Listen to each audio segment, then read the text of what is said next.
John Henry Newman was an Anglican priest who was involved with the Oxford movement. He was a professor at Oxford in England, and he was very much instrumental in the Oxford movement. But through his reading of the church fathers and his reading of other church literature, he came to the understanding that the Catholic Church is the true church of Christ. And he accepted the Catholic faith. And then few years down the line, he was ordained as a priest in Rome. And then he was sent to England, to Birmingham, to open up the oratory of Saint Philip Neri. And then he was instrumental in establishing the Catholic University at Dublin in Ireland, and also an oratory for the boys at Birmingham. Cardinal John Henry Newman is very well known for his sermons, homilies, and his writings. In the year 1897, he was he was made a cardinal by Pope Leo the 13th. And then in 2019, Pope Francis canonized him and made him a saint of the Catholic Church. And just a few days back, on the 28th of September, Pope Leo the 14th, even though it was already declared, officially declared that on the 1st of November 2025, that is the Feast of All Saints, he will be officially declared as the Doctor of the Church. Why am I mentioning about Saint John Henry Newman, very well known as Cardinal Newman, is because the motto that Cardinal Newman took was Cod ad cod loquitur, which means heart speaks unto heart. And Pope Francis, in his encyclical Dilexit Nos, which means he loved us, which happened to be his last encyclical before he passed away in February, quotes Pope Saint John Henry Newman, his motto, and he would go on to say about Cardinal Newman that it was not through his intellectual knowledge or through his reading or reflection that he came to know Christ more personally or had that personal encounter with Christ, but it is through the dialogue that he had with Christ, which was an heart-to-heart dialogue that he had, which gave him a personal encounter with the risen Christ and thereby brought about a transformation in his life, and he accepted the Catholic faith. And Pope Francis goes on to say that it is in the Eucharist that St. John Henry Newman encountered Christ, and he realized that it is in the Eucharistic Lord is someone who frees me of everything, someone who gives me life every moment of my life. My dear sisters and brothers, the church that we come to know of as the bride of Christ is a place where we come together as a community to worship the Lord and to practice our faith. In fact, to express our faith in the Lord through the sacraments of the church, because the sacraments are considered to be the highest form of worship. And among the sacraments, the Eucharist is considered as the source and summit of our Christian life. This is what is affirmed by the Second Vatican Council when it says that the Eucharist is the source and summit of our life. What does it mean when we hear the words, the Eucharist is the source and summit of our life? Our whole Christian life comes from the Eucharist, and that's why it's the source, and it is the highest form of worship, and that's why it is the summit. And it is in the church that we come together as a community to worship Christ, to worship the triune God, because in the church and through the sacraments, we are in communion with God and we are in union with each other. And through union with each other, we come to a more personal relationship with God. As we dwell on this theme on the first day of Triduum in preparation for our parish feast, we look at the church, which is the heart of Christ, because the church is the bride of Christ, which came out from the side of Christ. And this is what Pope Francis will quote. He will quote Saint Bonaventure in this particular encyclical Dilexit Nos. He loved us, where he says, Pope Saint Bonaventure mentions that Christ crucified on the cross, who is sleeping, and from his side comes the church. And that's why church is the bride of Christ. It is also the body of Christ who is the head. She is the bride of Christ because he is the bridegroom. And we are invited today to have that same love for the church as Christ had for his bride, the church. In fact, to the extent that he could give up his life, and from his side comes his bride, the church.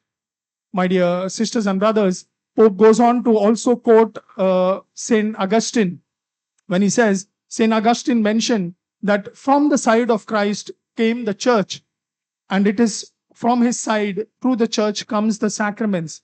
But it is not only grace and sacraments that we receive from his side, but also an intimate union with him. Heart speaks unto the heart. That is what St. John Henry Newman spoke of, where we have an personal relationship with Christ. The Second Vatican Council also declared the church is the sign and sacrament of Christ. What does it mean by saying that the church is the sacrament of Christ? We believe in our Christian faith that Christ is the primordial sacrament. He is the sacrament which was there right from the beginning, and someone who has perpetual existence. So he is the sacrament of God who came down here on earth. And the church continues the mission of Christ. And that's why the church is the sacrament of Christ, making present the work that Christ carried on of preaching, teaching, of healing, and bringing wholeness in the life of people. And that is what the sacraments of the church are called to do. Through the gestures that we use, through the symbols that we use, through the rituals that we celebrate at every Eucharist and in every sacrament, we are called to come in communion with God and also with communion with one another. And through the sacraments, the mission of Christ of giving life to people, bringing people to wholeness and salvation continues. And that's why we are invited today to love this particular church and to worship God truly in the sacraments, because we believe that that is the highest form of worship. St. John Henry Newman came to know Christ personally through the Eucharist. We too believe that in the Eucharistic species, that very soon those Eucharistic species will be consecrated on the altar. The ordinary bread and wine, when they are consecrated, truly become the body and blood of Christ. Truly, really, and substantially. So Christ is present in it, body, soul, and divinity. And that's what St. John Henry Newman experienced. And that's why he come to the realization of having that personal encounter with Christ and becoming part of the Catholic Church. We encounter Christ in the sacraments because every sacrament that we participate in is an encounter with the risen Lord. Many a times, since it has become a daily routine, we might take these sacraments for granted. But believe me, my dear sisters and brothers, there is grace that flows at each and every sacrament. Maybe at times we might not realize, but there is grace of God flowing through it, because at each and every sacrament, Christ is present. So when the priest is celebrating the Eucharist, it is not the priest, but Christ who is celebrating the sacrament or the Eucharist. He uses the instrument of the priest to celebrate it. And so the sacraments are efficacious because Christ is the one who has established the sacraments, and he comes to us in each and every sacrament. My dear sisters and brothers, when we partake of the sacraments, we come together as a community. And so we are saved by God as a community, as he saved the people of Israel as a community. But we get the benefits individually from the sacraments.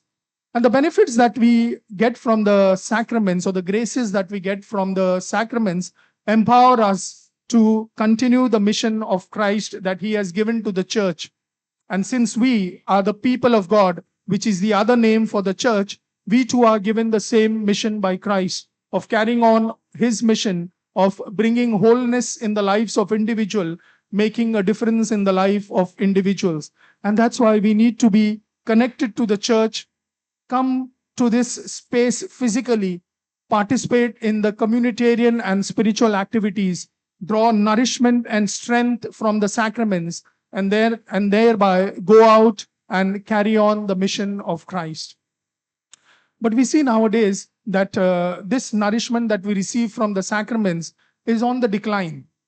Not because the sacraments have become inefficacious or ineffective. No. But because our participation in the sacraments is on the decline. And we have seen that very much what happened post-COVID. The period immediately post-COVID, there was a drastic reduction or decline in the number of people participating physically for the Eucharist. The numbers are much better there now, but they are not the same as it was prior to COVID. Can we take COVID as an excuse even now, 5 years after COVID? Is that the only reason why the participation is on the decline? Or are there any other reasons? Might be laziness, might be sloth, might be our attention to other things, or also maybe some kind of fear or a low self-esteem. But my dear sisters and brothers, suppose my mother has some defects, and I'm speaking this in the context of there are some of us who may have been hurt by some way or the other from the church or through the church, either through the minister or through the members of the church. And many of us at times avoid participating in the church activities or community activities because we have been hurt in some way or the other. But let's take this example. Suppose I know that my mother has some defects or some limitations, and definitely I will be unhappy about it or sad about it. But would I leave my mother because she has defects or limitations? No. Likewise, the love that I have for my mother, despite the defects or limitations she has, is the same attitude of love that I should have for the church, because we term the church as the Holy Mother, the church. And there are this human element in the church because we believe that the church is divine because it was formed by Christ and Christ is the foundation. But there is also the human element in the church because he founded on humans, on the 12 apostles and the successors. So there is the human element in the church, and so there would be room for defects or limitations. But I do not give up on the church just because of these limitations, as I don't give up on my mother despite her defects.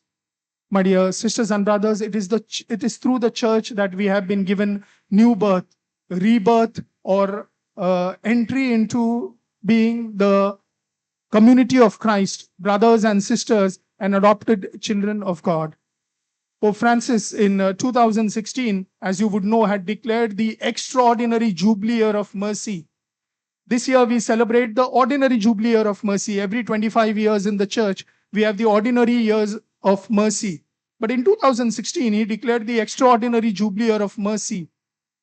And he opened up that Jubilee Year of Mercy with the with a letter which was titled Misericordia Vultus, which means the face of Christ.